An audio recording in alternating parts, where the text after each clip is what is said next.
கள்ளக்குறிச்சி கள்ளச்சாராய மரண விவகாரம் தொடர்பாக புகார் அளிக்க ஆளுநர் மாளிகைக்கு எடப்பாடி பழனிசாமி வருகை தந்துள்ளார். அண்மை செய்தியாக பார்த்துக் கொண்டிருக்கிறோம். கள்ளக்குறிச்சி கள்ளச்சாராய மரண விவகாரம் தொடர்பாக புகார் அளிக்க ஆளுநர் மாளிகைக்கு எடப்பாடி பழனிசாமி வருகை தந்துள்ளார்.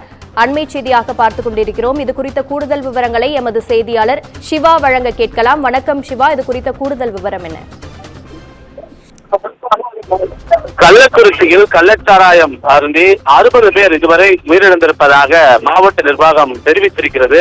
அது மட்டுமல்லாமல் 100க்கும் மேற்பட்ட தொடர்ந்து சிகிச்சையில் இருக்கக்கூடிய நிலையில இதற்கு கள்ளச்சாராய புழக்கத்தை கண்டுகொள்ளாமல் இருந்த திமுக அரசுதான் காரணம். எனவே முதலமைச்சர் மு.க.ஸ்டாலின் தார்மீக பொறுப்பேற்று பதவி விலக வேண்டும், ராஜினாமா செய்ய வேண்டும் என்ற பல்வேறு கோரிக்கைகளை வலியுறுத்தி நேற்று தினமே அதிமுக மாநிலம் தழுவிய மிகப்பெரிய அளவிலான ஒரு ஆர்ப்பாட்டத்தை மேற்கொண்டிருந்தது. அதோடு மட்டுமல்லாமல் ஒவ்வொரு முறையும் சட்டமன்ற கூட்டத்திலேயே வினாக்கள் விடைகள் நேரத்தை ஒத்திவைத்துவிட்டு இந்த முக்கியத்துவம் வாய்ந்த விஷயம் தொடர்பாக விவாதிக்க வேண்டும் என்று தொடர்ந்து வலியுறுத்தி வந்தது. இந்த நிலையில்தான் அவர்களுடைய கோரிக்கை என்பது சட்டப்பேரவையில் தற்போது வரை ஏற்காமலே இருக்கக்கூடிய ஒரு சூழலில் நேற்று தினம் நடைபெற்ற ஆர்ப்பாட்டத்திற்கு பிறகு அதிமுக இந்த கள்ளக்குறிச்சி விவகாரம் தொடர்பாக ஒரு நீண்ட நெடிய அறிக்கை ஒன்றை தயார் செய்திருக்கிறது. இந்த அறிக்கையை ஆளுநரிடம் வழங்குவதற்காக தற்போது அதிமுகவினுடைய பொதுச் செயலாளராகவும் சட்டமன்ற எதிர்க்கட்சி தலைவராகவும் இருக்கக்கூடிய எடப்பாடி கே பழனிசாமி தலைமையில் அதிமுகவினுடைய சட்டமன்ற உறுப்பினர்கள் அனைவரும் ஆளுநர் மாளிகைக்கு தற்போது வருகை தந்திருக்கிறார்கள்.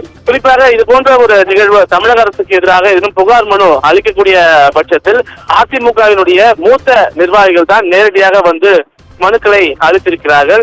ஆனால் தற்போது அதிமுகவில் இருக்கக்கூடிய அனைத்து சட்டமன்ற உறுப்பினர்களும் ஒருங்கே வந்து இது போன்ற ஒரு புகார் மனுவை அளிப்பது இதுவே முதல் முறையாக பார்க்கப்படுகின்றது. இந்த விவகாரத்தில் தமிழக அரசு தங்களுடைய பணிகளை முறையாக மேற்கொள்ளாமல் இருந்த காரணத்தினால்தான் 60 பேர் உயிர் பறிக்கப்பட்டிருக்கிறது. நூற்றுக்கணக்கான தொடர்ந்து சிகிச்சையில் இருக்கிறார்கள். எனவே இதற்கு முதலமைச்சர் மு.க.ஸ்டாலின் தார்மீக பொறுப்பேற்று பதவி விலக வேண்டும் என்று அதிமுக தொடர்ந்து வலியுறுத்தி வருகிறது. அது மட்டுமில்லாமல் ஏற்கனவே கடந்த ஆண்டு இது போன்ற கள்ளச்சாராய விவகாரத்தில் 22 பேர் உயிரிழந்ததையும் ஒரு படிப்பனையாக திமுக அரசு எடுத்துக்கொள்ளாமலே இருக்கிறது என்றும் இந்த கள்ளச்சாராய புழக்கத்திற்கு முக்கிய காரணம் திமுகவினுடைய நிர்வாகிகள் என்ற ஒரு குற்றச்சாட்டையும் அவர்கள் முன்வைத்திருக்கிறார்கள்.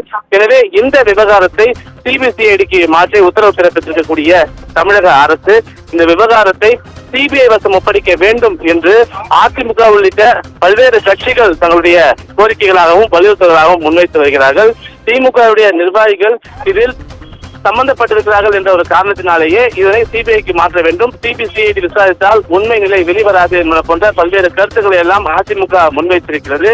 எனவே இந்த விவகாரத்தை சிபிஐக்கு மாற்றுவது மட்டுமல்லாமல் தமிழக அரசு ராஜினாமா செய்ய வேண்டும் என்பன போன்ற வலியுறுத்தலையும் அதிமுக தொடர்ந்து முன்வைத்திருக்கக்கூடிய இந்த சூழலில் தான் ஆளுநர் மாளிகைக்கு நேரடியாக வந்து ஆளுநரிடம் இது தொடர்பான புகார் மனுவை அளித்த பிறகு செய்தியாளர்கள் சந்திப்பு என்பது நடைபெற இருக்கிறது. எனவே அப்போது ஆளுநரிடம் வழங்கப்பட்டிருக்கக்கூடிய அந்த அறிக்கையில் என்ன மாதிரியான முக்கிய விஷயங்கள் எல்லாம் குறிப்பிடப்பட்டிருக்கின்றன என்பது தொடர்பான விவரங்களை எதிர்க்கட்சி தலைவர் எடப்பாடி கே பழனிசாமி செய்தியாளர் மத்தியில் தெரிவிப்பார். சுகன்யா,